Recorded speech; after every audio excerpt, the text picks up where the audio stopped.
My guest today is Darryn Welch, born in the UK to a French mother and a British father, but then residing to Marbella when he was just 7 years old.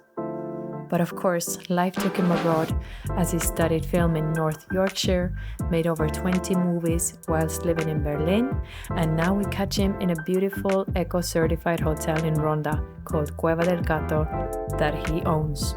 Besides the lovely Hustle and Flow cafeteria in San Pedro that everyone who lives in Marbella is surely familiar with. This is by far the longest interview I've had, but I so need to edit anything out, as Darryn takes us on a beautiful journey through his various businesses, talking about life lessons and even parenting. So grab a coffee or an organic wine and enjoy. Well, the older I get, and the more I learn about myself, the more I believe in that. I think if you live a determined life and you have clear intentions and goals, you might not know how you're going to get there, but somehow, some way, life has a funny way of figuring that out for you, and you do have to have a bit of faith in that. I mean, what are we in the end, really? We're stardust, right? So there's got to be some magic to the whole concept of manifesting. So I believe in manifesting. Me too. I think the last couple of years of my life, everything that has happened that has been good has been a process of me intentionally visualizing and believing and having faith in that outcome, including this hotel. But the thing I'm missing at the moment, which I'm getting from here, is that time for myself, just that bit of time to contemplate, time to think, but also time to not think. That she's very well read. She's actually editing she edits books for young adults for an American company that my mother used to work with. Quite a well-known lady called Suzanne DePass, who was recently given the Hollywood Hall of Fame star because she set up Motown Records and discovered Michael Jackson. And so my daughter is currently working for her on the side, editing amazing stories, and she's 16. So here we are. We're in Ronda with Darryn. Hello. Thank you so much for having us. Thank you. Thanks for coming here. It's been amazing. We stayed overnight and it was lovely. And I didn't get woken up by any animal, actually. I slept like a baby, really, really good. That's good. Don't babies wake up every 20 minutes screaming? At a certain age, yes. I used to use that expression, and then someone said that once. So what's you wake up every 20 minutes screaming? Okay. It's like, no, you sleep like a tree.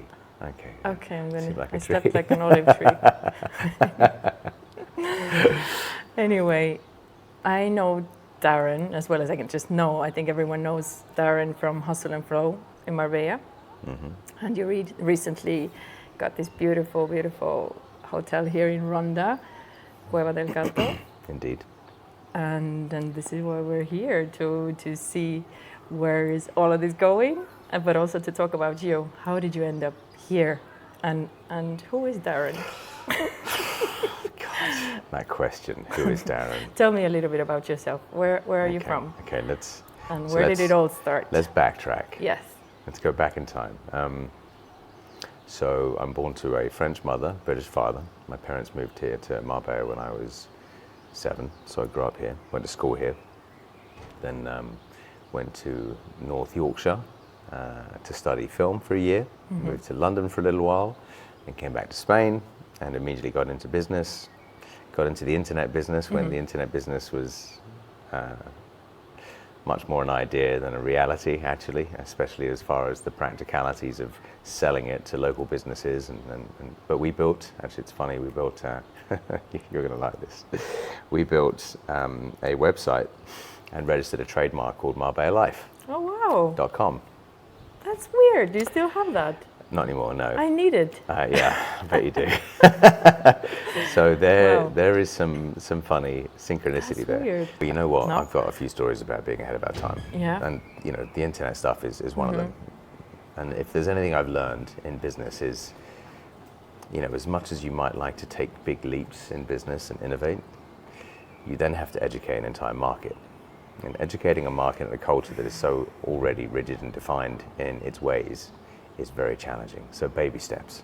But not impossible. Not impossible, but baby steps. That's like, Your lesson. Iterations of iterations and baby steps is the lesson that I've had, because so MarbellaLife.com was the first business I ever started with a friend of mine. And my dad, I was 18, so my dad back then put a bit of money into us setting up an office, which was in La Campana. And we had built basically a guide for the Costa del Sol, where you would be able to go and then eventually look at hotels and eventually book flights through. And we didn't have the technology back then or the relationships to establish the kind of booking facility within those platforms. But we had information, some videos that we were shooting, because that was where my interest was in production. And then we would do a sort of guide on the best and worst places to go and what to do if you're a tourist, etc., etc. And it was called MarbeillaLife.com. And what year was that? This was in 1998. Again, a bit ahead of the time. Yeah. So much so that when I would go to places, obviously our means of generating business was selling advertising on these platforms. So we would sell banner ads on the website and or pages within the, as they do. That's how I started in Marbella. I was working for an online magazine selling advertising. Right. So I know exactly how it is, but it was a lot later. It was 2010. Right. Okay. And people then also didn't believe in kind of the internet. Well, it was just people there were real estate companies that I was going to at the age of 18, 19, saying, you need exposure on this website. We're going to build the biggest one for Spain, starting with the Costa del Sol, and it's MarbeillaLife.com. And I'd go in there and show them, would connect to their Ethernet network, and the page should be loading like that. So you'd be sitting there in silence or trying to fill the uncomfortable silences with more sales information. And it was an uphill battle, but we bought loads of domain names. We started building Madrid capital, Spain capital. We had a lot of investor interest. And in the end, we were just too early in the game. And that segued into me doing promotional videos for the real estate companies. Back then it was Ocean Estates. It was them and Christina Zeckley. They were the two bigger players. There was Viva as well. But Ocean Estates were kind of leading the way. And I'd go in there and shoot a corporate promotional video for them to help promote their stuff and sell that. And then we started. And then I put together a TV show called Pure Marbella that we luckily sold to a TV network in the UK. So my mum's dog running around trying to get up here to be another distraction. So I started directing. I was behind the camera, essentially producing. Put together these two girls I knew. One of them was a kind of a model-ish girl from Sweden, and her best friend, and then my best friend was sort of co-hosting, and we would do nightclubs. We'd do Dreamers back then. Marbella, that was at the Don Carlos, which later became Nikki Beach, right? And it was called Marbella then, and then that became my life for the next 2 years. It was corporate videos, production, shooting a TV show that we sold. We shot 15 episodes of what we thought of content, but in the end, once we cut it all together, we realized we had content for about 5 episodes, and then we were just repeating everything. But we managed to get some stuff televised, and it was my first foray into the industry, legitimately into the industry. But that is your big passion, because you studied film as well. Yeah, that was always my passion is filmmaking. And then I decided with a friend of mine to write a film. So we put together a film. There was 4 intertwining stories about 4 different groups of holidaymakers coming to Spain. Comedy. Comedy with some well-known British actors at the time, many of which have passed away since, sadly. But we raised money at what was called Mundo Studios back then, which is now a derelict site, right? Where the local TV TRE runs out of. But that was like a flourishing production photographic studio. Terrasana was in there. I had my production company in there, and we raised some money and we shot our first feature film that we basically wrote, produced, brought on a director to direct, and it turned out to be an okay film. We did a big premiere in what was a newly built the Portobello Cinema. People sitting down the aisles. It was so crowded for the premiere. And we lost a lot of money because we made a lot of mistakes, speaking to the wrong distributors, and just being guided by the wrong people in the industry as a sort of novice to that world. So lots of harsh lessons learned in the process. But then I went on to directing a film right after called "Wish You Were Here," So you didn't give up. You were just. I didn't give up, and that's Okay. very much my nature. Is fall, get right back up again, and that's if there's anything I want to teach my daughter is not to let failure phase you, and we've heard that, and it gets bandied around a lot, right? It's like. Well, I'm sure she can learn by just looking at you, and you're living by your example. Sure, I hope so. Not the good parts, at least. There's plenty of bits. I'm like, She doesn't need to know everything. Don't do that. She doesn't need to know everything. It's true. But so then so I directed a film, and then and that did okay, and then I moved to Berlin actually, because the distributor that picked up the film for Germany was based there. I didn't finish the film, so I went to do the editing process in Berlin. Fell in love with Berlin, and relocated. Raised a film fund through a Dutch friend of mine. And then we went on to produce over the course of 5 years about 20 feature films. Wow, in Berlin? From our base in Berlin, but all over the world. So I traveled extensively. Some of these films we were developing from scratch. Some we were co-financing. Some we were just involved in almost administratively just to help with some of the structuring. But overall, I think in-house we must have developed and produced at least 10 documentaries, TV shows, and some films that we were proud of. Some commercial successes, some commercial failures. Kind of a mixed bag. Again, lots of lessons, but I did get to see the world and all kinds of cultures that I was unprepared for. We shot for an entire 6 weeks in Ethiopia. Wow. Did a biopic of Abebe Bikila, who was the world's greatest marathon runner. He kind of put Africa on the map as far as marathon was concerned. And he was known as the barefoot runner because when he was delivered his shoes in 1960 in Rome, they were too tight. So he ran the race and won, running barefoot, and then subsequently won again in Tokyo 4 years later. And great story. But then he died of an aneurysm a few years later. Had a car accident, was left paraplegic before he died, of course. Entered the Riddernes, which is the dog sledding in Norway, that the king of Norway had invited him to do. This is in the late 60s.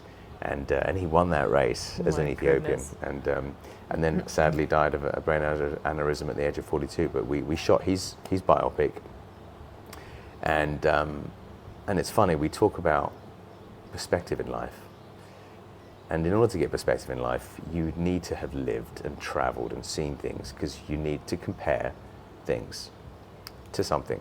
Yeah. Right.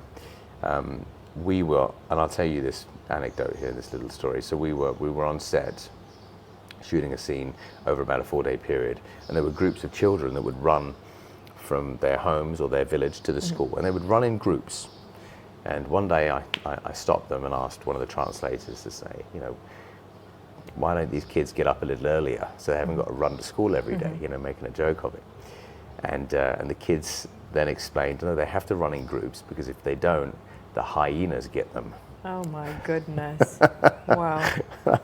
And that was just such an awakening for me, going, we sit in our lives stressed about the traffic that we sit in for 10, 20 minutes and scrolling on and then the we phones. we forget exactly how a big part of the world has to live. It's survival every single day. And I don't know if you've seen hyenas, but they're like, they're like but never three run times from the size them. of a dog, and they just grab the kids and that's it, they're off. Wow. So anyway, that overall, the film industry was a fascinating time. Eye-opening. I got to meet a lot of interesting people, built a lot of great friendships that I still have and maintain today. And but being in Berlin, I rekindled a relationship with my ex, a Spanish girl called Cici, and then we had my daughter Cameron. And I was based in Berlin, had my production company there, my team there. She didn't want to move to Berlin, and I spent the subsequent 3-4 years going back and forth until that became just unsustainable. And then I had to make a decision. I was like, look, if I'm in the industry, I'm going to be away the way I'm operating in this industry. I'm going to be away 70% of the time at least. And do I want to be that kind of dad? So I decided to segue out of the industry. I relocated to Marbella, where my family was, and where I could be closer to my daughter, and started a whole new business that was totally different, which was, again, a little ahead of its time, which was Okobe. And it was a vegan, organic coconut water brand. And it's just when Vita Coco, that Madonna had invested in, had come out in the US. So there was this explosion of interest around the benefits of, you know, high electrolyte content coconut water. And and then I'd seen a few other things while we were developing our own brand. Within that 6-month period, several small brands come into market. I'm like, wow, this is going to become very quickly saturated. So let's think about a market that hasn't really had a lot of innovation.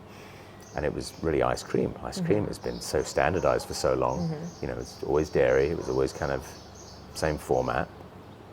So the idea was, okay, let's use coconut water and let's find a way to freeze it. Coconut milk, coconut water, we've got a vegan product, organic, and let's create something that's delicious, nutritious, but also allergen-free. And again, we created a fantastic range of products, these push-up ice lollies. I got a bunch of local Swedish investors from Marbella to invest, tech guys that I'm still very friendly with now, to invest in the brand. And we were manufacturing initially in the UK, then we moved our manufacturing to Holland. We got distribution in Whole Foods in Holland and Barrett and Tesco's, and we grew across. But it was one of those businesses where to get there, you know, that would be 20% of the supermarkets or small independent shops that we were going and pitching to, because they were going, vegan? No market for that. Going to the supermarkets, going vegan, not really a market for vegan. What year was that? This was in 2007, 2008, right? 2007, 2008, and it was just, this is 2010. And you're just 10 years ahead of it. I know, I was 10 years ahead of it. Crazy. Again, very much an uphill challenge. But also a big change coming from being in the film industry to suddenly being an entrepreneur making ice cream. Yeah, totally different. Totally different world. Yeah, but why did you break away from the film industry? What made you, did you not miss that part? I did miss that. And I still dabbled on the side, to be honest, but I did stuff that wouldn't take me away for several months at a time. And any film, you know, the lifeline of a typical film would be you develop a story, and that can take years.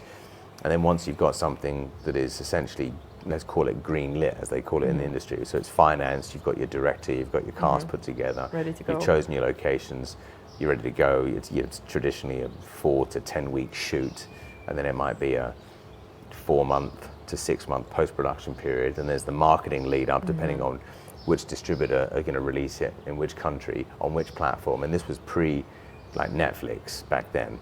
So now it's, you know, there's so many more outlets for film production. Back then you were going to all the different film markets, pitching along with everyone else, trying to get slots, and most of it was being released on DVD. You know, the whole sort of video on demand was very early days. So I moved out of the industry just when the industry was really transforming. In the same way that I kind of ended up selling Okobay to the manufacturer just as the organic and the vegan thing started to kind of explode. So again, just like getting it, that's why I mentioned, that's why I talk about the baby steps. Sometimes it made me think, okay. Timing is everything. I'm not short on ideas, but maybe I just need to slow things down a little bit. And then I've done, I don't know, I've seen you've got a sheet here with a bunch of questions. I'm probably speaking for way too long. No, it's perfect. You're answering half of my questions. Good, okay. And then This episode is brought to you by Besaya Beach and Tikitano by Besaya. Visit my website to find out more about these beautiful restaurants. So then, you know, from then exiting the Okobay brand of business, there were a few things in between, smaller projects that I kind of started and either given up on or passed on to someone else to run or manage, from kids protein bars to cricket protein. Again, all these things that I'd read about, thought great idea, that's the future, but just the market was really not quite ready for it. And then the mozzarella business, the lactose-free mozzarella was part of that sort of interim between that and then me taking over an old defunct closed down olive oil refinery in Jaén. Now Jaén is the olive oil capital of the world. Spain produces 50% of the olive oil for the world, right? Which is insane. Which is kind of crazy. They're just not as good as marketing it as, say, the Italians are. So Italian olive oil tends to be mostly Spanish rebranded as Italian olive oil. I've heard I that discovered that before. during that time. Kind of That's crazy. crazy. So the main tech guy that had been working at this olive oil refinery for a number of years, he had previously worked at a big commercial wine factory, and he was saying, and he's like, you know, a lot of industries are corrupt, but in particular, the olive oil and the wine industry is super corrupt because you have these third-party authorities and organizations go in, verify that you're doing things per the operating standards and the hygiene standards, etc., that they need to be done at. And then, you know, the next day people go back to doing whatever practices they need to do to increase their margins, right? And most of the red wine in the Spanish supermarkets that is below €4 is actually white wine, just tinted red. Wow. Did you hear that? I didn't know that. I didn't know that until Okay, that. I'm going to start buying over €4. So that's it, exactly. So if you're going to intoxicate yourself, do it with the good stuff. You do it with Ronda wines, honestly. Exactly. Like when you start drinking the local organic wines, you're just not going to go back to these commercial big brands anymore. It's the quality, and it's just insanely different. And it's so nice to support the local business. Absolutely. Why support the big brands, you know? No, and I know I'm not saying this just as a marketing sort of sort of a marketing ploy here or purpose, but I've been drinking organic red wine, particularly the Samsara wines, and that's from the Samsara vineyard, and I don't get hungover from that. No. I mean, I don't drink 6 bottles a night, but you know what might ordinarily make me wake up in the morning and go, oof, I'm a bit heavy today. Yeah, You know. moderation. Moderation is key in everything. But organic is the way to go. But you've always had this kind of interest in health since you got into coconut water, protein, health. Where did this health consciousness come from, or why did you lean towards it? That's always been of interest to me. I think just. Or is it because of your mother or your parents who've been like that, or No. your partner, or? No, I think I've always had an interest in nutrition generally, innovation, and obviously how much what you eat, how you think. We are what we eat. You know, but it's more than that, right? You know, it really is. It is a holistic approach to life, and you discover that. The more you read, the more you practice, the more you put yourself through. But I've always had an interest in nutrition and just the innovation within nutrition and certain things that are on this planet that we don't quite know the positive effect they might have on our physiology or our biology, combined with other things, right? So the whole supplements world and all these things. I'm fascinated by it. Again, very much challenging industry because a lot of labs are not controlled labs. A lot of the stuff that you find online, that you might buy online impulsively, that you see on Instagram, these aren't verified labs where they're doing, you know, regular lab testing to see what ingredients are in these things. So, you know, you're taking things at face value. You're seeing marketing and you're going, that looks good, that sounds good, I'm sold on that. Buying stuff that you're taking, you have no idea how much of that's doing you any good. And it's very hard to define that. So I think in essence, my interest has been in trying to find some sort of balance generally with just lifestyle, right? So how do you live a good, happy, balanced life? Well, you've got to moderate a little bit of everything. It's not too much of one thing, it's not too little of another.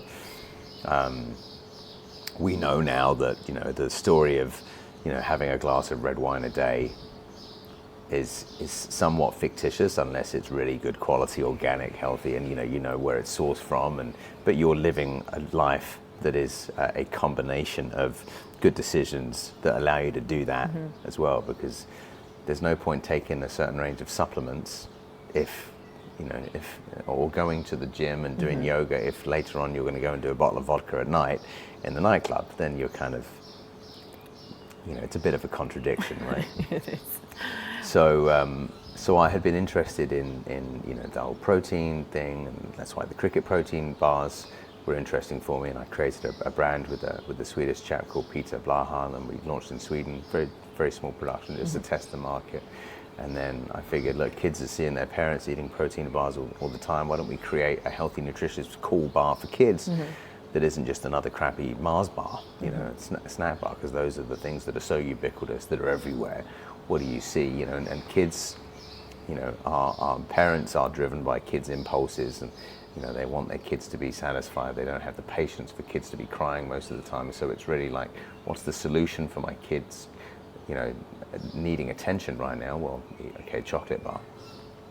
And that's a problem globally.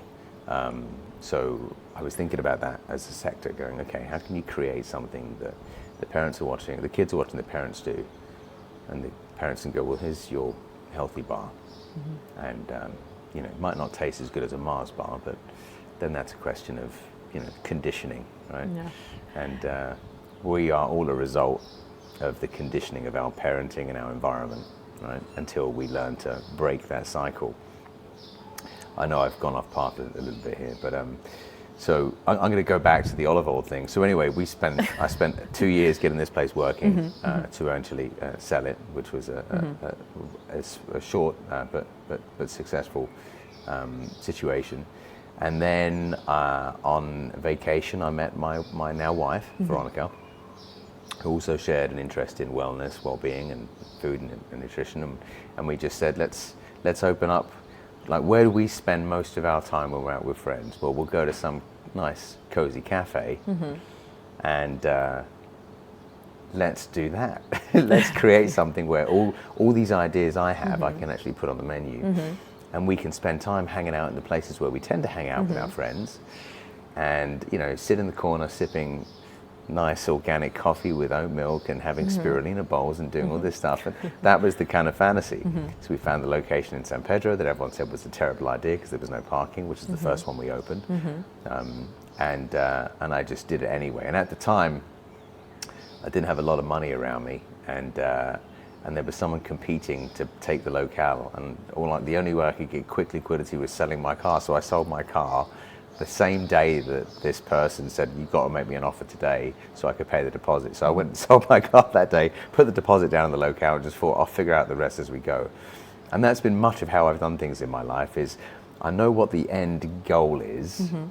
I might not quite know how to get there, but I have faith enough in myself that I'll figure it out one way or another along the way. And that has definitely compromised me and my position and my health sometimes in many ways along the way. So there is some wisdom to be taken from that in being more selective with choices and decisions being made. Yeah, but it's also good to be determined to know what you want, because I don't think a lot of people are still like hanging in the clouds, not knowing where they're going. Yeah. So at least you have the goal in your head. Yeah, you don't know how to get there, but I also have this feeling or this belief that the universe will somehow sort the way out for you, and you will make it there. Just don't give up. Yeah.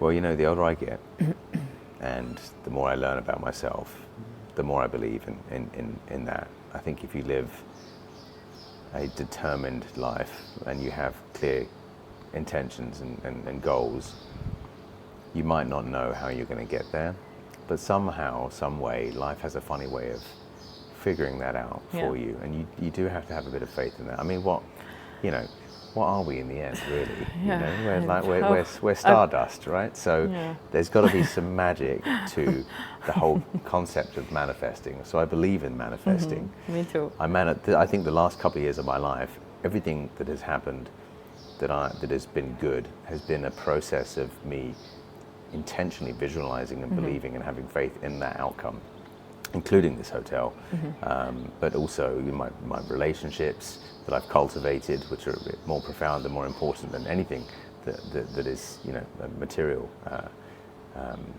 material thing. So. But were you always like that? Did you have that kind of goal setting? You know, I have these goals already from your childhood or teenage years, or did you like learn about manifesting from somewhere, or you had some mentor or someone influenced you in that way, or you were just like that? Maybe it's their personality. I've always been ambitious. I've always been a big risk taker. And I've done that since I finished school, and I've been broke many times. So I know that that's not going to kill me. So the fear of failure, as long as I'm not hurting other people along the way, that's become less and less of an issue for me. You know, I'm okay with things not working out if I go into them with the best of intentions, on the basis that there's no collateral damage that is irreversible. So as long as, if it's just me and I'm only going to mess things up for myself, then I'll take any risk. And that's how I've done most things. But the idea of, the manifesting, the self-belief, having faith in the world, that has been an education. That has been the last 5-10 years of my life, reading more.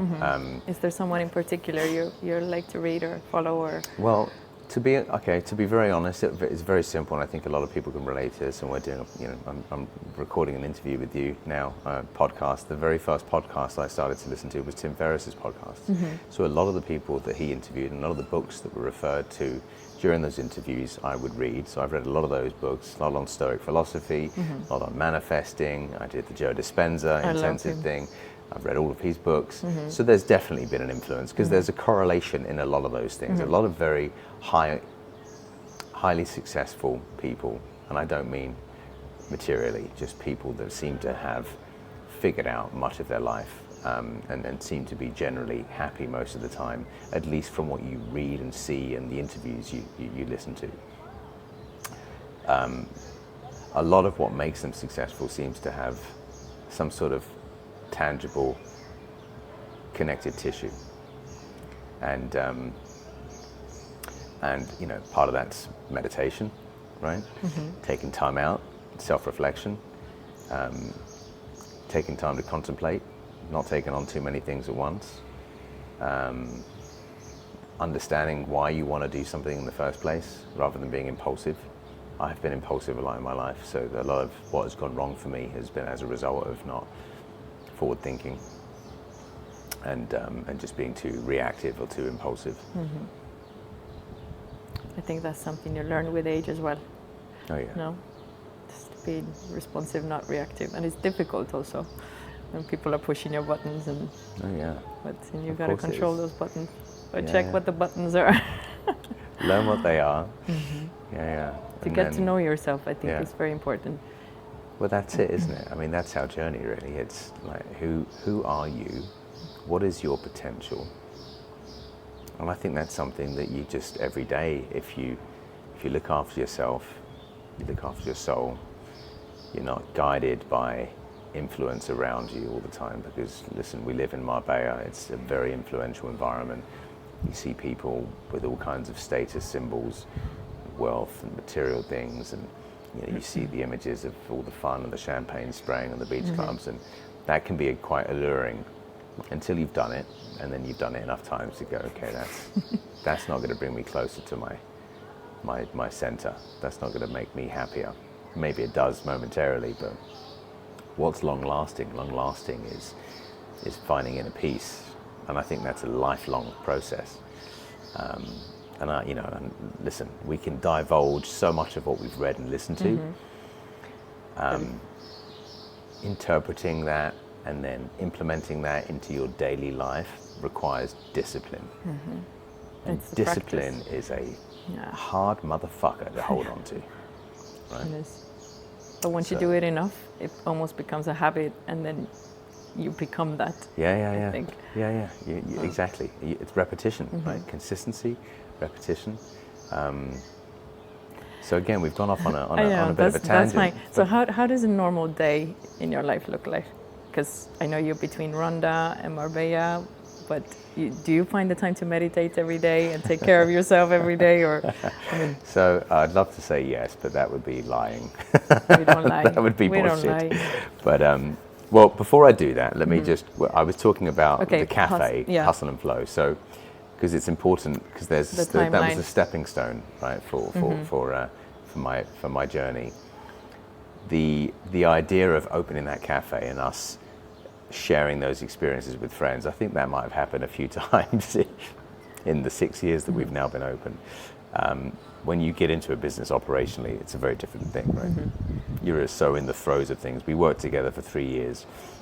I think Veronica and I created something quite special, and we were very much at the yin and yang of a universe, of our own little universe. So we're very different, and I think we both brought a lot to the table for that as an idea, and then to deliver that experience to create a nice, special, unique customer experience.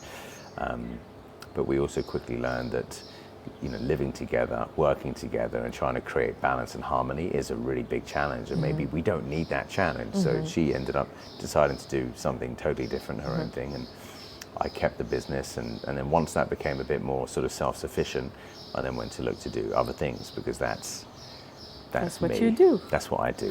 I'm like, what next? What's next? What next? What next? And there's some value to that, but there's also that kind of a sense of unsettlement, a sense of being unsettled sometimes. So we're going to come back to that. Yeah, but that's the thing. It's like I during COVID, we both spent together and then independently a lot of time on our own, meditating, thinking. We went and did this Mind Valley thing later, the what's his name, Vishen Lakhiani's thing in Dubai, which was an important stepping stone again for us, just because of the inspiration that came out of a few of those talks, and then what we decided to try and implement into our daily practice. But I find that I like to create stuff, and once the wheel is turning, and once it becomes a bit more automated, I'm looking for the next challenge. That's fine. You're a creator. You create new things, and I think it's okay to have the next thing. Why? Yeah, you can settle and do your own thing. And some people are just very good at one thing, and sometimes they say find your niche and do your thing. But I am the same. I've done so many different things in my life, and I'm always thinking like, maybe something's wrong with me. Why can't I just stay in this one field and I don't know, be a singer or be a dancer? But I don't know. I like doing different things. I like also creating. I like trying new things, testing myself. Sure. Like that's how you get to discover what you're capable of, right? But we're not all the same. Some people don't like to do that. They like to have their little cafe all their life, and that brings them the peace, and that's fine. But sometimes I wish it was like that for me, to be honest. Well, maybe it will be. You don't know. We also change as people. Maybe in 10 years you'll be here and be like, no more next. That's where I'll be. No. And then that brings us to this. Yes. Right? I mean, this for me. Tell me, how did you get to Ronda? So I met a really special person, a really incredibly humble, talented chef by the name of Miguel Herrera. He catered for an event that I was at about 3 years ago. And we got talking. He was telling me about his projects, and a lot of projects that were very social projects, supporting local communities. And he has a restaurant, or had a restaurant, that he gave to one of his let's say apprentices, students. But he would recruit people with mental and physical disabilities that couldn't get work, train them so that they can go back out into the world with some sort of qualification and work. And he bought this hotel, which was a struggling little business just before COVID. And we became friends, we stayed in touch. He invited me, I saw the place, immediately saw the potential that hadn't been yet realized. And then over the course of a year, just becoming more friends with him, understanding that this was just one of several things he was doing. The peace that I got coming here, the enjoyment just to walk around the farm and swim in that lagoon, which is 70 meters from the hotel, in what is an iconic landmark if you're into history and culture. It's a totally unique spot. And anyway, I used my convincing powers to to get him to sell it to me. Everything has a price. Yeah, sure. But the heart and soul of this place was really, it's his, actually. I'm just building on that. I'm building on what he started, on what he's seen. He was given the Civil Medal of Honor by the King of Spain for what he did during COVID. And that's a whole other segue. It's a whole other story we're going to need a whole new podcast for. But he was illegally doing food prep and sending out, while everything was in lockdown, in maintenance vehicles, which were the only vehicles that were allowed to go onto the road at that time, like a military operation, sending out food to all the different fincas and cortijos and homes where people were too afraid, they were worried that, you know, what is this? Is it the apocalypse? And he was sending people out food because he had a successful catering business with 2 fridges and freezers full of food, and he assembled a team overnight, and basically, against all the authorities' permissions, without any authorizations, just thought, fuck it, I'm doing this for the betterment of people, I'm going to do this to help. And continued what he does, which he does, you know, from the good of his heart. And so he did all of this, and then eventually the restrictions got lifted, and he was given permission to do it. But he created like a manual during that time of how to do this, how to create affordable meal preps to get it out to people that need help, and send it to the local villages to see if anyone wanted to copy what he was doing. And during that time when there was no commerce taking place, but the farmers were still growing fruit and vegetable, the local community very quickly got caught wind of what he was doing, and they were delivering food to his door in the mornings. So he was getting all the raw materials in for free, prepping them with his team, and getting them out to people. And he's just, you know, he's an incredible human being. So a friend of mine actually, and I, the idea is that we write his life story, and we tell it, and a big part of it will be featured here at the hotel. So you go back to filmmaking. So there'll be a little bit more of a revisit to my past. But this hotel, I took it over in December last year, and we have been renovating it since. It is already a beautiful, special place, but it's a 7-bedroom rural hotel that's eco-certified. It's as much as the farm-to-table reality of that philosophy that there can be. You can literally walk into that little orchard there and grab your fruit and veg and come up here into the communal kitchen space and make your own salad, right? And know that it's so lovely here. Know where it's come from. And then the local sort of meat and cheeses will come from local farmers.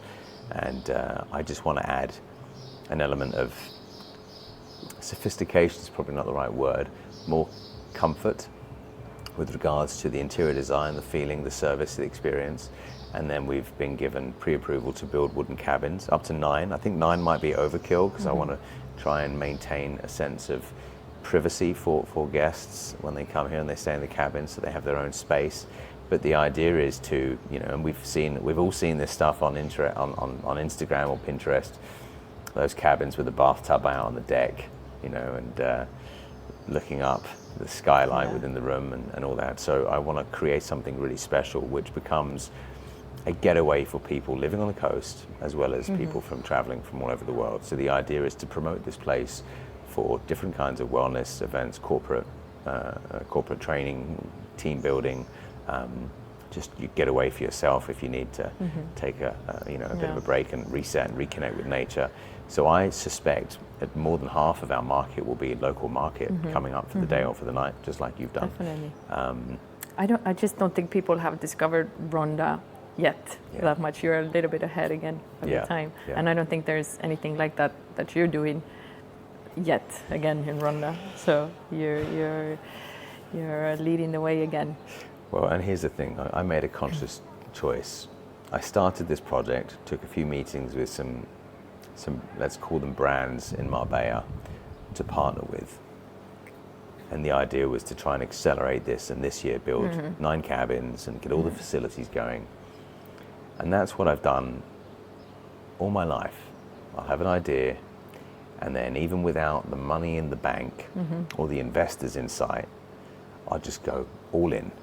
And that creates and sell your car. Some stress along the way and some uncomfortable moments. And I don't want this to be a repetition of what I think were past learning curves and mistakes. So I'm going to baby step this one because I love it here.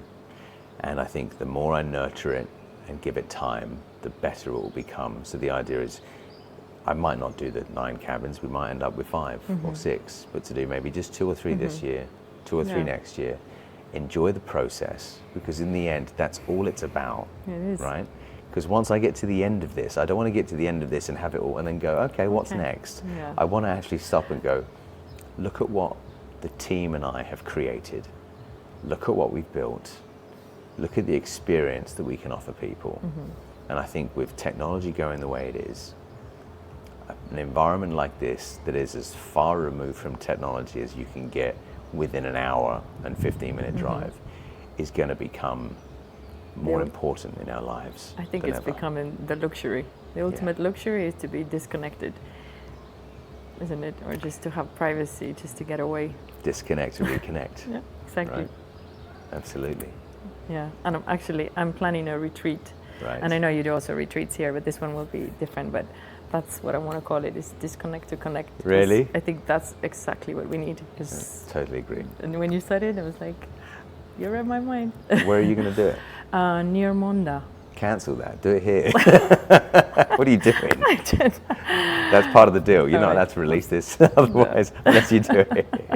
We'll see. Nothing. Well, everything happens for a reason. So maybe. But we'll do another one here. Who says I'm stopping with one? No, I'd love that. I would love for you to come here and host. We'll do it. Host your thing here, because that's essentially what I want to do. I want to be less involved in the programming and just create a really versatile space. And let people come and do their thing. You figure out where you want to do. You have like 6-7 different spaces that have a different environment, different dynamic, and then you can create something unique, Great. And then we can go into the back cave and be reborn. Amazing. I still haven't had a swim there, but I might. But I had a swim in the pool, which was also quite chilly. Yeah. But lovely. The best feeling is coming out of the cold water, really. Oh, totally. I mean, I did that this morning, as you know. In fact, now that I know you haven't done it, I'm not going to let you go until you do. Okay, then we stay another night. Yeah, stay another night. Do that, because it is quite magical. Rejuvenating. And remember, that's a 9-kilometer deep cave with an underground river that doesn't see the light of day until it comes out of the mouth of that cave into that little lagoon. It's crazy. And it's always around 6 degrees. As a result, throughout the year, you feel it more in the summer because it's hot outside. Then you can really feel the difference. So now you'll notice that difference. But the challenge and overcoming that challenge, and we've been seeing the Wim Hof stuff, and that's becoming even more ubiquitous than ever, right? That the breath work combined with the cold submersion and the benefits that has for you. So every time I'm here, every morning I'll do that, and it's tough. It gets easier the more you do it, of course. But 100% do that before you go, because that's like that little seed that you plant, and then you're like, okay, I got to do that. But there is a satisfaction of doing hard things. Yes, it's tough, but when you do it, like, I did it. Absolutely. Yeah. And testing yourself and realizing what you're capable of. We're capable of so much more. Yeah. Really. Oh yeah, 100%. But what is it that you love mostly about your job? Because obviously you've done so many different things, but what is your favorite part? Well, getting to realize what is in my mind, one way or another, and then putting a team of people around me that share that vision and that we can all kind of feed off. So I think that dynamic for me is quite magical. So we have a beautiful team here. The people that work here are running this place like it's their home. And that's the environment I want to create, is I want you guys to be able to come here and go, this feels like it's our home. It does. An extension of your own living room. And they come here after hours. There's no over hours. There's none of those discussions. They're here on their days off to come and feed the chickens, and it's like a family. It really is. And I know a lot of people ban that word around, and it becomes just a word, like a marketing cue, but it really is like that. And if we can keep it small, keep it special like that, then I think that feeling you get, a feeling like you belong here, that will make you want to keep coming back. And that's what I want to do. So what I like most is creating something from a vision, from an idea, from the potential I can maybe see exists, but doing it with people that share that vision. And I'm not always right about certain things, so I sit down and I ask everyone their opinion. I think everyone should share in that, and the more people share in that, the more they feel they're contributing, the more they feel responsible for something. I think the more they're going to put of their heart and soul into a project. And what is the worst part, would you say, that you don't enjoy when you're doing this? Administration. Bureaucracy. Fucking hate that. But you have people for that. No, we have people hire. for that. Yeah, just doing all the bookkeeping, reporting, just the numbers, the legalities of operating a business in Spain, which are a little complex and inflexible. That's the biggest deterrent in doing any business. I mean, it doesn't stop me doing things now, of course, but if there was anything, it would be that. And I think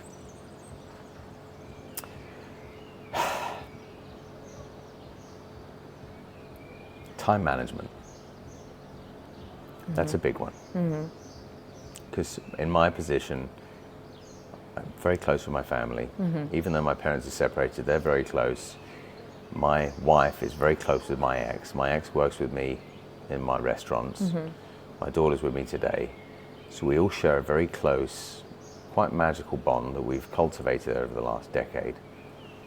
Making time for that, making time to just hang out with my dogs, making time for the projects, making time for my business associates or partners, making time for my friends, and then trying to find a little bit of time for myself. That's challenging. So how do you do that? Day by day. Day by day. But do you like plan your days, or you're really much like you improvise? Like no, there you go, like, okay, next week I have to do these things. And now I structure it. Yeah, I couldn't do it otherwise. So I'll just literally in Google Calendar, I'll write all the stuff down. On notes, I'll write all the stuff I have to do down within a day. And if I don't do them, I end up getting anxious. So I have to tick the boxes, get things done. So I don't use any amazing software to do it. I just use whatever makes the most sense and is easiest for me and the most practical. But I will schedule my day accordingly, and then I'll make a day a week with nothing in it. And then that will be a day for me to be with my wife, and we'll go for a bike ride or for lunch or just sit at home and whatever. And then once a week we'll try and do some sort of family lunch or family dinner. But the thing I'm missing at the moment, which I'm getting from here, is that time for myself. Just that bit of time to contemplate, time to think, but also time to not think. That's controversial. Yeah, I know. So that coming here allows me to do that, because there's not great phone connection here, which can be stressful sometimes, but has its advantages. And then just being able to walk around the farm and sit down and just take 10-15 minutes out to stop. I mean, the benefits of that are immeasurable. Yeah, you'll feel that later.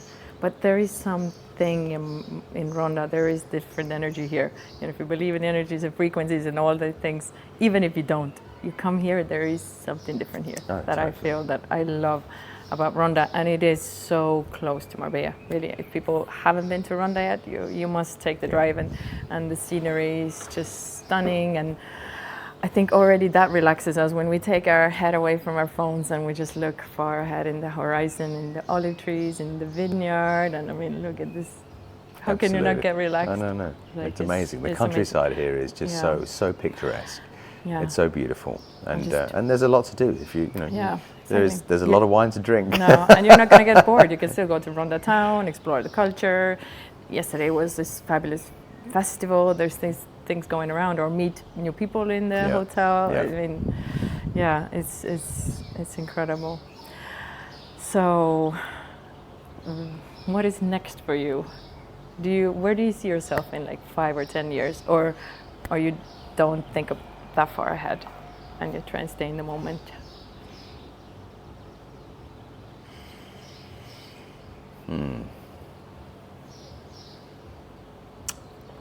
I don't think that far ahead. I mean, I do to some extent. Like, I want to be alive and healthy, and I want everyone else to be the same. But and you want to see this place thrive. I want to see this become something really special. Still small, but unique. And then the idea is, if I find that in 2-3 years this is becoming, it's operating without me having to have much input anymore, I might decide to go and repeat the process and find the next beautiful little rural special hotel that just needs a bit of creativity put around it, that needs a bit of marketing and some new ideas, And I think there are lots of opportunities like that. I mean, all over Spain there'll be opportunities like that. But the one thing I do want to do more and more. And even though I don't like flying, I used to fly so much when I was in the film industry, and like every week I'll be on an airplane. I don't enjoy the flying process anymore. I don't like going to the airports and all that fucking queuing and getting onto the flights and being relatively uncomfortable for hours. But I still want to see so much of the world. So I want to make time throughout the year, even when I feel like it's challenging because there's responsibilities and stuff. I'm just going to go. I'm doing it anyway. Yeah. Because if I wait for the perfect time, often the perfect time is never going to be there. So the idea is just to go to some weird and wonderful places around the world. What is in your bucket list?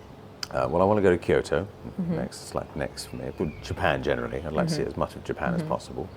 I'd like to do Antarctica. And I've traveled extensively. I've really seen a lot of the world, but of course there's so much that I haven't seen. So those are the two locations for me that I'm most curious to see next. Why is that? For the cold plunges? Or what is your plan in Antarctica? Just the diverse landscape, and just to see what it's like on the other side of the planet. Interesting. You know? Let me know how it is. I will. Because I'm from Estonia, but that's as far north as I'm going. Yeah. I'm not going back north. But you are still living in Marbella. You just come up to Ronda every now and then, yeah, right? So I'm coming up maybe 3 times a week at the moment. Let's talk a little bit about Marbella, because you've lived in Berlin, you said, Ronda, and so many different places. What is it about Marbella that you love? That is obviously the weather and some things, but what is it in Marbella that has made you stay? Okay, so we go back to the question here of perspective, right? And in order to have perspective and appreciate what you have in life, you need to see what it's like to live in other places and how other cultures live, right? And so much of the world is sadly living in not the best conditions. So Marbella has this magnetic effect because it has everything. It's accessible, it's international, it's not expensive. I mean, of course, there are places that are a little overpriced now, and that's just that happens with time, and as the tourism builds and the popularity of a place builds, and that just becomes the state of things for any environment like that. But you've got Marbella has so much to offer. The mountains, the sea, skiing 2 hours away. You can ski, and then the 2 hours later, you could be swimming on the beach the same season. And I just think it used to be very much a tourist resort. And remember, I've lived here now for 36 years, so I've seen a lot of changes in that time. But now it's much more.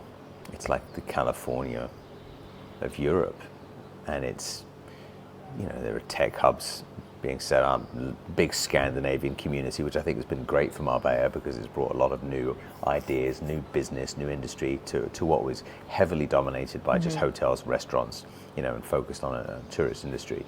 So that's still there, but it's become a year-round place to live, and Marbella is hard to beat. As far as the lifestyle that you can live, if you choose to live the right lifestyle, you can eat really well and affordably. Gyms everywhere. Everyone's looking after themselves lately. You've got the other side of things. If you need a departure into the into the depths of what maybe Banús can offer. I mean, Puerto Banús. I used to go there when I was 16, and that was a great place to hang out. I wouldn't let my daughter go there now. I was going to ask you that. No. How do you think Marbella is for family? Is it a good place to raise a family and raise kids? And how do you get your daughter to steer away from these weird places and the dark alleyway? Yeah, exactly. I mean, that's one of the negative sides of things, of course, is that a place like Puerto Banús in particular, not much else, but Banús in particular has become just a bit too much of a complex melting pot of cultures and challenges and different degrees of wealth and poverty all mixed into one. So it's a problematic place sometimes, and it's not what it was 25, 30 years ago. It used to be a little bit of a, it felt like a little port in Mallorca. Or a little kind of a Porto Cervo kind of thing. It had this sophistication and class, which you walk through as a tourist one day, you can still see and feel that. But but then those back streets and the bars and the type of people that it attracts, it's just not a great place anymore. It's lost its appeal and its class. Whereas Estepona, I think, is becoming really influential. Marbella has really improved itself. The old town, the Estepona old town, I think that's where anyone that's looking for quality experience, that wants a bit of a sophisticated environment, they will find it there. Everything's slowly moving Estepona direction, I think, as well, because Marbella and Nueva Andalusia is quite concentrated now with stuff. But what was the question? Talking about your daughter. Oh yeah, my daughter. How do I? Well, she fortunately, and I think a lot of parents love to take credit and say, "Oh, I'm so proud of her." She's very, very sort of self-sufficient, self-inspired, self-motivated. She takes drumming lessons. She's been doing the dance conservatory since she was 8, and that's like 16 hours a week. Wow. So she finishes school, goes home, changes, and does like 3-4 hours, 4 times a week there, which is intense. Still does that. So she does that till she's 18, and then she's like a professional ballet, Spanish flamenco dancer. So it's been, as far as discipline's concerned, very disciplined with that. She's very well read. She's actually editing she edits books for young adults for an American company that my mother used to work with. Quite a well-known lady called Suzanne de Pass, who was recently given the Hollywood Hall of Fame star, because she set up Motown Records and discovered Michael Jackson. And so my daughter is currently working for her on the side, editing amazing stories, and she's 16. 16. So she's got like no interest in going to the port with and also so the flip side to that is socially she's out of the norm, right? Because she doesn't always fit in with her age group, which might all be talking about the same kind of thing, and she might not have the same interest in that. So she keeps herself very busy, very active, learning stuff, and that means that she doesn't really have time to go to Puerto Banús with her friends, thank God. But what do you credit that for? What have you taught her? I need to know, because my kids are still small, and I'm always thinking, what's going to happen later on, and what should I do? What should I tell them? And I know they of course, they learn by your example, but still, is there any tips you have for parents? What is the best parenting advice? I think, obviously, whatever you do, you're influencing.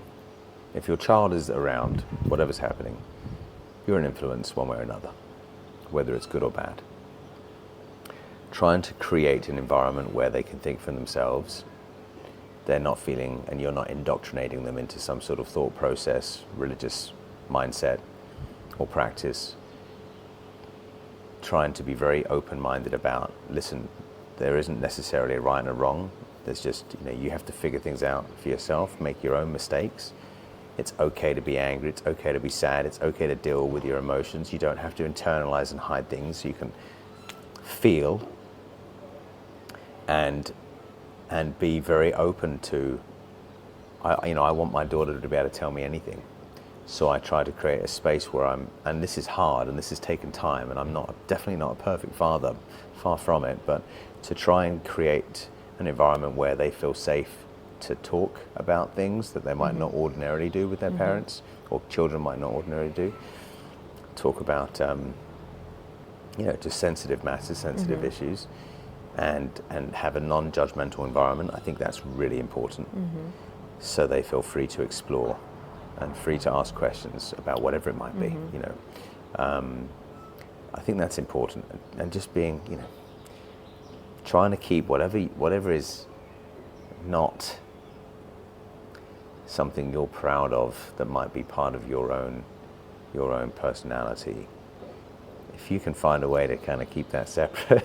But I think it's also okay to show that we are also not perfect, because when they always see that, oh, mommy's perfect, the dad is perfect, and then they do a mistake, they think, but they never make mistakes. Oh. So I think it's okay to show that we slip and fall, and we get up too. That we're just big kids, really, that we're still learning. I mean, I think she even brought that up to me recently. She said, I realize that, everyone's still figuring stuff out. Yeah, we are. You know, we're all still figuring stuff out. Yeah, she And seems like a pretty smart kid. She is I'm super proud of her. She's for the person that she's become and is becoming. And it's, she's got a good circle around her parents that definitely love her and give her freedom to sort of explore and freedom to choose. And she's lucky in that sense because she's growing up in a perfect environment. Fortunately, she's, you know, a big part of that, of course, is your social circle. So you can have a few friends that could be a negative influence and that can change the direction of your life, you know? Yeah. But, so, but how do you tell her also, I'm not letting you go out with that friend? Well, you can't really. Yeah. I mean, now we can because she's 16, but we can sort of say, I'm not comfortable with that. When she's 18, I know that feels a bit standardized and sort of, you know, almost like a cultural norm. You know, when she's 18, she can do whatever she wants. We let her. She has the sense that she's allowed to do what she wants now. Obviously, she's not going to drink or smoke, and she's not interested in those things, for now at least. So I think she feels so complete with all the activities that she's doing, and she enjoys doing them so much that at the moment I don't get the sense that she's feeling much lack. And I think a lot of things that go wrong in your life come from a place of you trying to fill a void, or a place of lack with something, and that might not be the right thing that you're trying to fill it with. But you know, it's a sensitive one, right? It is. It's a really sensitive one. No one can tell. There's no book for parents, let's be honest. You just have to live and experience, and you learn as you go, no? And there's not one size fits all. No. You know, it just isn't. Everyone's built differently. It's I think that's the biggest challenge, you know. Yeah. How old are your kids now? 2 and 5. Okay. I still have a bit of time until they're 16. Yeah. But I think it's the early years also that count. Absolutely. I mean, every year counts, obviously, but all these books on child psychology, they talk about, like, from the age of 2 to 7, those are the years where they're the most conditioned, and then that becomes subconscious conditioning.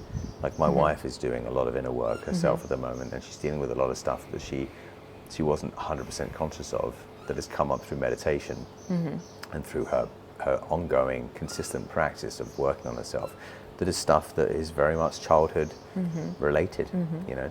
So that's important, being aware of that as a parent, knowing that what you do in the house, how you operate, how your relationship is with your partner, all those things, one way or another, are going to have some sort of effect, big or small, conscious or subconscious. At some stage, it's going to be part of their DNA, and they're going to have to deal with that at some stage in their life and release it somehow, if it's not good for them. Yeah. You know? Yes. If you could say some kind of phrase or motto that you live by, just like one. I'm sure you have many, but if you have to take it down to one, there's one phrase that would, like, that is the motto for your life, or the way that you live or want to live. What would it be? We can have a sip of coffee if you want. Yeah, I need to think about that. I've heard so many great ones, but I don't want to plagiarize. It doesn't have to be an original one. That would be hard.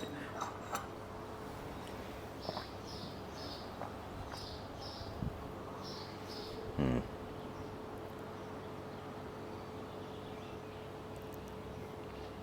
might need to put a commercial break in this moment here. Fine.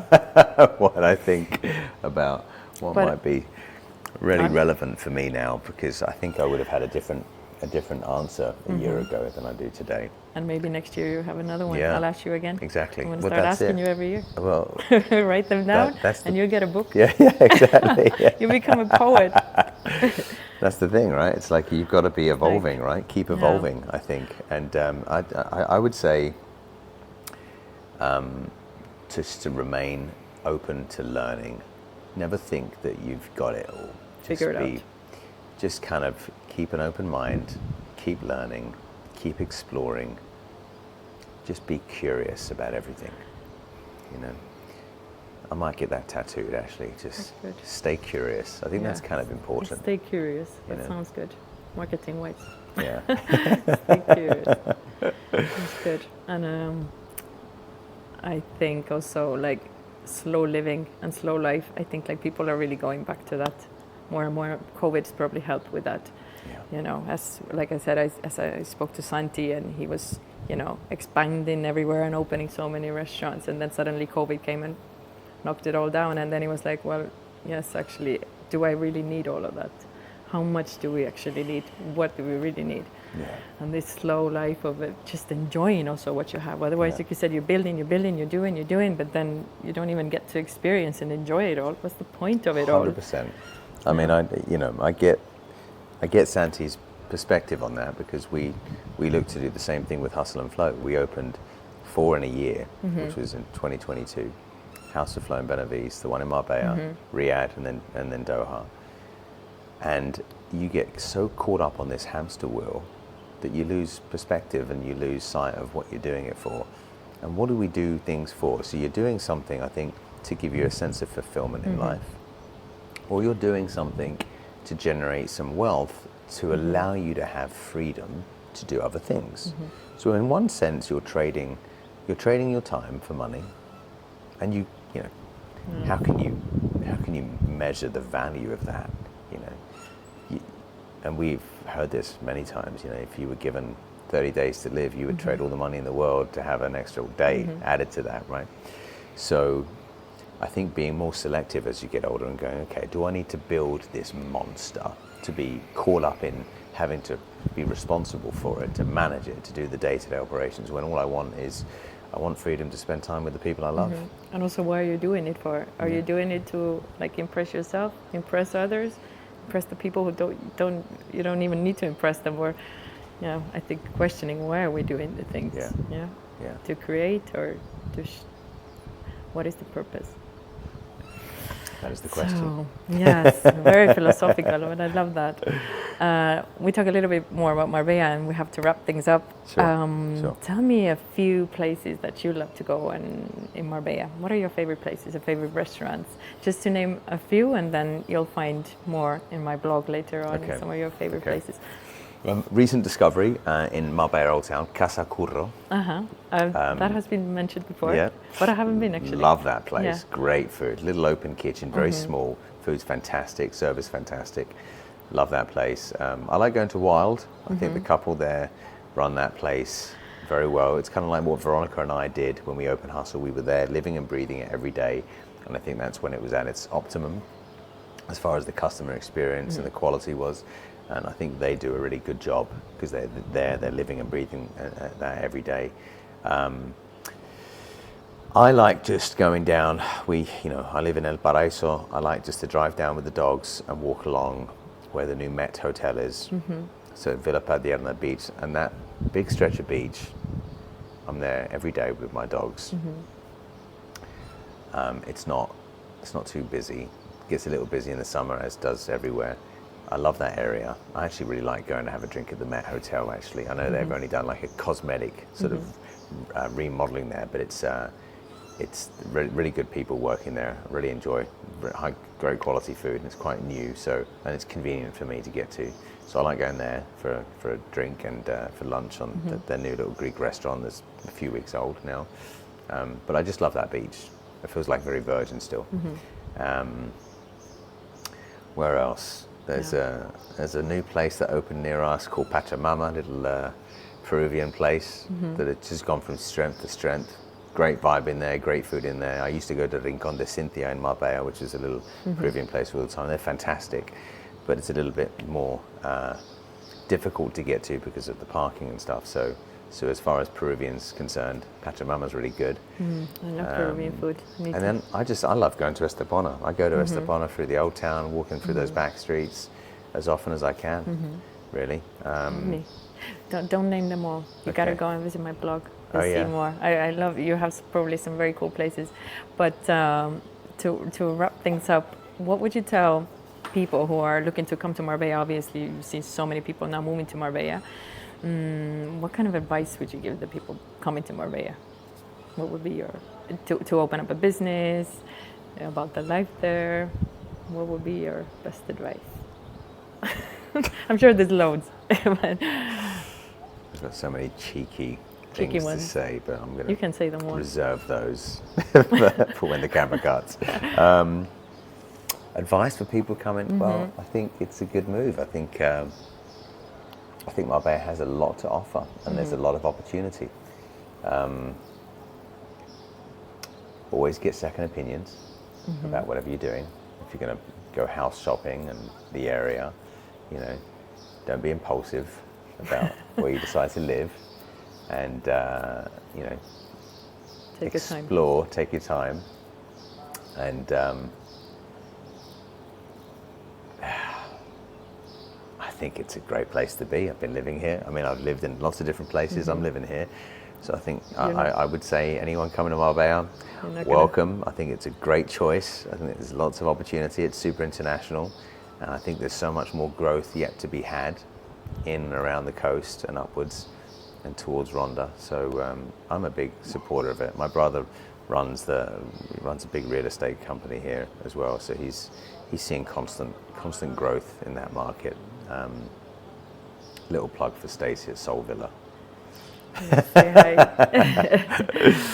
And I mean, but what do you think Marbella is still missing, like business-wise? Where do you think there's still, you see potential and growth? Okay, so I think maybe alternative schooling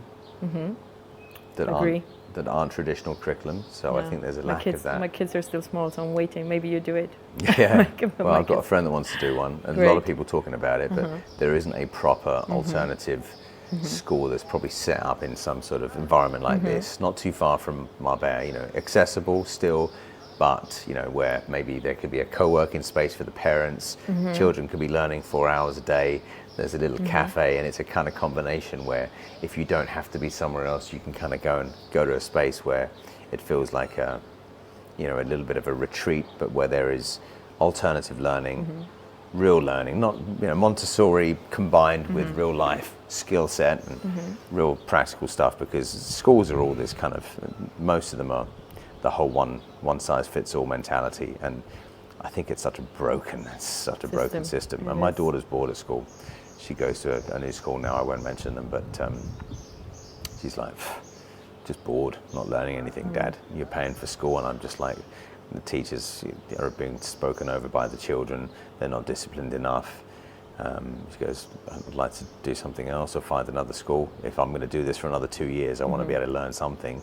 She goes, right now I feel like I learn more at home than I learn at school. So I feel like there's a lack there. And there's definitely enough hotels and beach clubs and restaurants and cafes. Maybe more, just different industries that can help build new markets. I know that the Scandies have opened the pool to do this kind of tech co-working kind of environment. There's a few tech hubs opening up. I think that's good for the coast, just to offer some diversity. But I think education's a big one. Yeah, and just I think more family and kid oriented. Yeah, there's not a lot of that actually. Yeah, so, I'm not a business person obviously, but I do believe there's money in that too. So I just don't think that people see that side of Marbella. Marbella is always seen as a party and a holiday destination, but we do have people living here with kids. Yeah, no. Well, they closed obviously these big sort of play centres for kids. They had the Mundomania one which closed, and 4 years ago I wanted to set up a Hustle and Bowl, which was going to be basically a big industrial style bowling alley, kids play centres, outdoor cinema, where you can go and the dads can go and watch the sports, the kids can be outside watching a big Disney thing on the big screen or playing with on one of those sort of kids play centre things, and having an environment which was family friendly. You get, in big cities, you get all those kind of places everywhere. There's just a lack of them here, and I think part of the concern is that parents will drop the kids off and there's not enough money in it. And of course, a lot of the play centres come with a lot of liabilities, insurance liabilities too, like kids falling off the trampoline head first, and that, that's happened, of course, here on the coast, and closed businesses down for a year. So it's not as easy, but I think places like Amazonia are great in Elviria or El Rosario. Adventure park. Adventure parks, stuff like that. I was actually thinking about having one of those like toboggan slide going all the way down and trying to get permission to have a hang glide put up from the rock there, because there's a Roman hike that you can do. It's only about 45 minutes from here to the top of the hill. But I think something like that in Benavice, which is where we had House of Flow, where you can just go up and do the whole. I did that in Monteverde in Costa Rica, and I mean there are people just queuing all day long to go and hang glide across the cloud forest there, or the cloud rainforest, I think it's called. So outdoor activities, I think for families, there's definitely space for that. Yeah, I think so too. So anyone watching, there is always space for something new. Oh yeah, for sure. But anyway, it's been a pleasure to talk to you. We could talk for hours. And we might do a volume 2. Sure, I'm open to it. But it's been great. Is there anything else you want to say? I just want to get some of your cool T-shirts. Oh yes, this is for you. And actually, not just for you. This one is for you. Right. And this one is for your wife. I love it. I'm not a tourist. No, you're not. I'm not a tourist. 30 years. Very true. Spoil what? That's definitely what she is. 100%. So if she's not yet, she will be. You've clearly met her. Yeah, she has to be. Amazing. But anyway, thank you so much. No, for thank your you, darling. It's been amazing. And for this experience of this amazing hotel, and it will be something incredible. Good. Well, may this be your second home whenever you want it to be. Thank you very much. And make sure everyone to visit it if you haven't yet. Thank you. Thank you, darling. Thank you. Thanks, everyone. This episode is brought to you by Summer Mood, sustainable clothing that is comfy and chic. Visit the online shop summermood.com.